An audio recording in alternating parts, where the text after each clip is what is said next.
Bienvenue pour cette séquence de paroles de la vie éternelle. Dans ma dernière vidéo, j'ai affirmé que d'après les textes de l'Ancien et du Nouveau Testament, Jésus-Christ ne peut pas être fils de l'Éternel. Donc l'Éternel n'est donc pas le Père de Jésus-Christ. Lorsque Jésus-Christ parle de son Père, il s'agit d'une entité complètement différente que l'Éternel, vu les indications que donne Jésus-Christ de son Père et de ses relations avec lui. Et je ne vais pas seulement affirmer les choses et m'en arrêter là, je vais aussi prendre les textes point par point pour pouvoir bien expliquer mon affirmation. Il ne s'agit pas d'affirmer les choses comme des slogans, je ne prononce pas des slogans, mais j'affirme des choses qui collent avec les Écritures. D'abord, nous allons prendre ces points-là. Pour cette vidéo, nous allons traiter le point de Jésus, fils unique de son Père. Jésus dit qu'il est fils unique de son Père.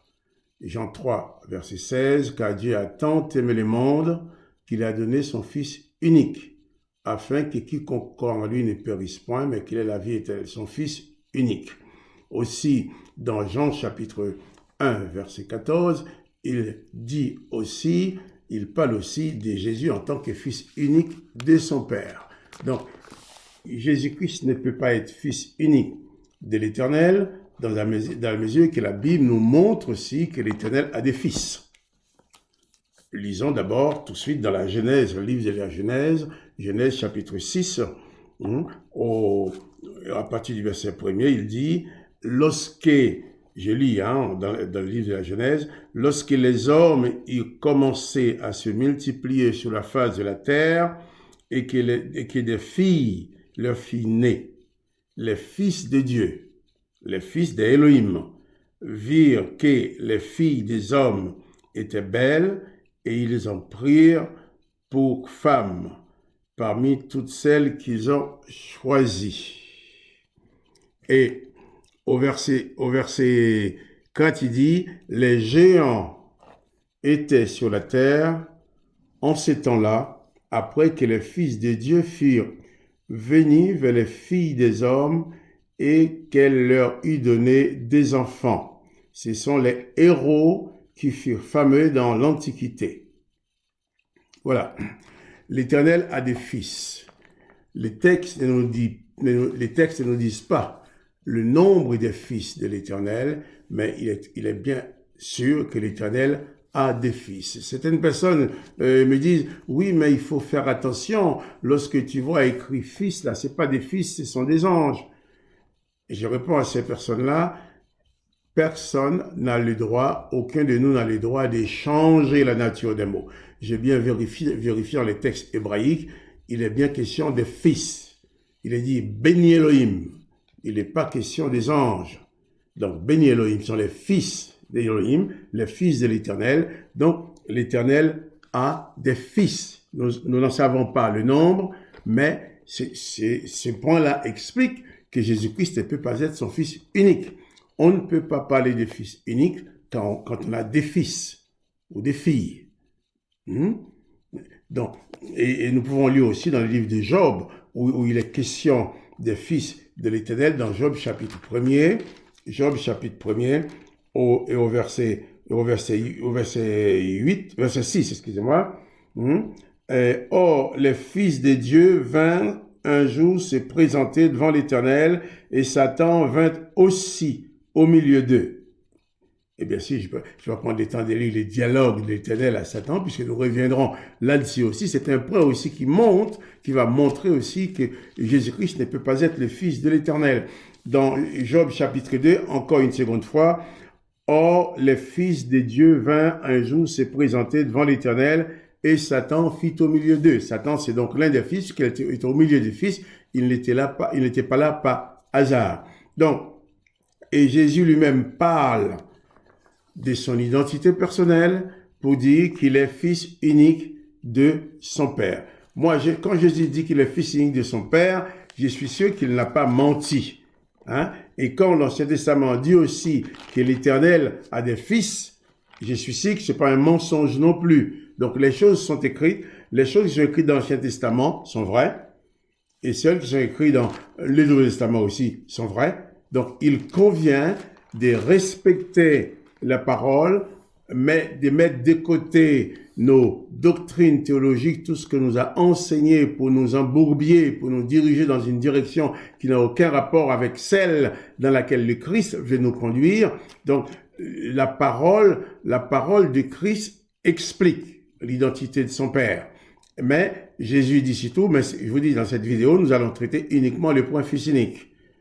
Fils unique de son Père pour Jésus. Donc, l'Éternel a des fils, c'est écrit, donc il ne peut pas avoir un fils unique.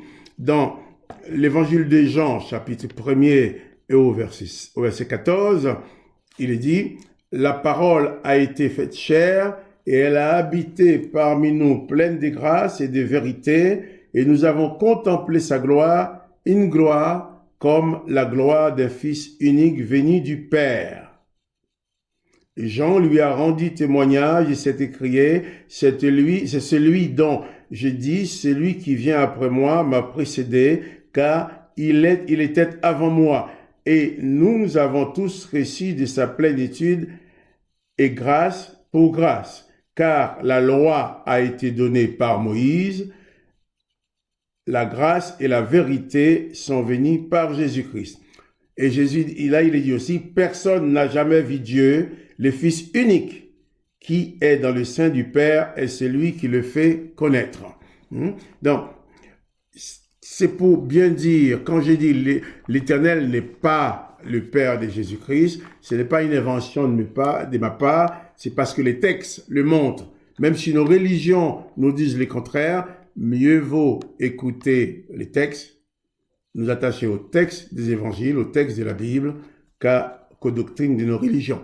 Car Jésus-Christ n'est pas venu établir une doctrine, il est venu faire des disciples et il a enseigné. Si nous suivons les enseignements de Jésus-Christ, nous comprendrons qu'il ne peut en aucun cas être le Fils de l'Éternel.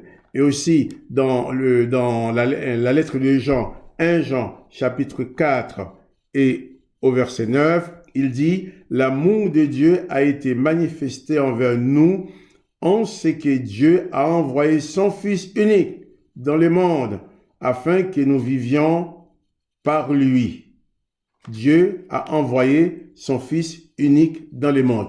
Le texte ne nous dit pas que Dieu a envoyé l'un de ses fils, mais quand Jésus parle de son Père, il dit lui et le Père sont un. Il est dans le Père et le Père est en lui.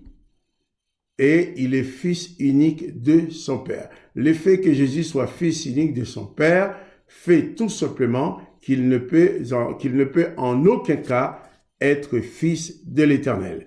L'Éternel, c'est un Elohim, parmi les Elohim. Bon, bien sûr, c'est un Elohim hyper puissant. Il a ses fils qui sont aussi des Elohim. Hein? Donc, mais Jésus-Christ n'est pas venu au nom de ces Elohim-là. Jésus dit que lui, il est venu au nom de son Père, celui qui donne aux hommes la possibilité de vivre éternellement, contrairement à la décision de l'Éternel des armées. Donc voilà, je ne suis pas long, mais j'explique seulement ces points-là, et à chaque prochaine vidéo, pendant plusieurs autres vidéos, je prendrai point par point des éléments de l'Ancien, du Nouveau Testament qui montrent que Jésus ne peut pas être fils de l'Éternel. Quand tu adresses ta prière à l'Éternel, tu ne peux pas l'adresser au nom du Fils unique, puisque l'Éternel n'a pas de Fils unique. L'Éternel a beaucoup de fils, dont Satan. Donc, il ne faut pas adresser des prières à l'Éternel dans le nom de Jésus, puisque Jésus n'a jamais prononcé ces mots-là dans ses prières. Toutes les prières de Jésus ont été adressées au Père. Il dit « Père », notre Père qui est aux cieux, que ton nom soit sanctifié. Il n'a pas dit l'Éternel des armées, Adonai Sabaoth. Et Jésus dit, ce que vous demandez à mon nom, demandez au Père en mon nom. Nous adressons nos prières au Père dans le nom de son Fils unique. Donc, je confirme encore par cette comparaison que lorsqu'on nous fait croire que l'Éternel est le Père de Jésus, pour nous empêcher de nous embarquer dans le bateau de la grâce, pour nous empêcher de nous installer dans la grâce de Jésus-Christ, car autant que tu vas invoquer l'Éternel, autant que l'Esprit de l'Éternel, autant que les démons de l'Éternel, autant les mauvais esprits de l'Éternel vont continuer à agir en toi sans que tu le saches. Et tu vas pas jamais pouvoir discerner tu vas jamais pouvoir discerner tes actions.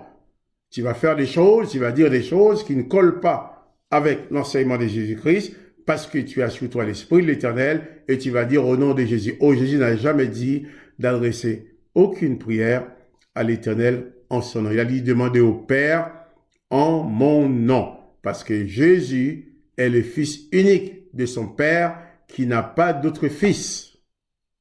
L'Éternel a des fils, donc je confirme encore par cette comparaison que l'Éternel n'est pas le Père de Jésus-Christ. Si tu continues à prier l'Éternel en tant que Père de Jésus-Christ, eh bien tu fais fausse route. Il ne faut pas prononcer les noms de l'Éternel, d'Erzamel, les noms d'Adonai, Sebaoth et tous les noms qu'on lui donne dans vos prières. Il faut adresser vos prières uniquement au Père dans le nom de Jésus-Christ. Que tes prières soient calquées sur les prières de Jésus, que tes prières soient conformes aux prières de Jésus qui dit notre Père qui est aux cieux, qui dit demandez au Père ce que vous demandez au Père en mon nom, je le ferai. Il n'a jamais dit ce que vous demanderez à l'Éternel, mais il dit ce que vous demanderez au Père. Donc l'Éternel n'est pas le Père de Jésus. Cesse de croire ces mensonges, attache-toi à la vérité qui est en Jésus-Christ et tu verras ta vie chrétienne va être complètement transformée parce que tu sauras à tout moment quel esprit agit en toi. Comme Jésus a dit à ses disciples, vous ne savez pas de quel esprit vous êtes animé, mais toi, tu vas toujours savoir quel esprit t'anime si tu t'attaches uniquement à Jésus-Christ, qui est le Fils unique de son Père.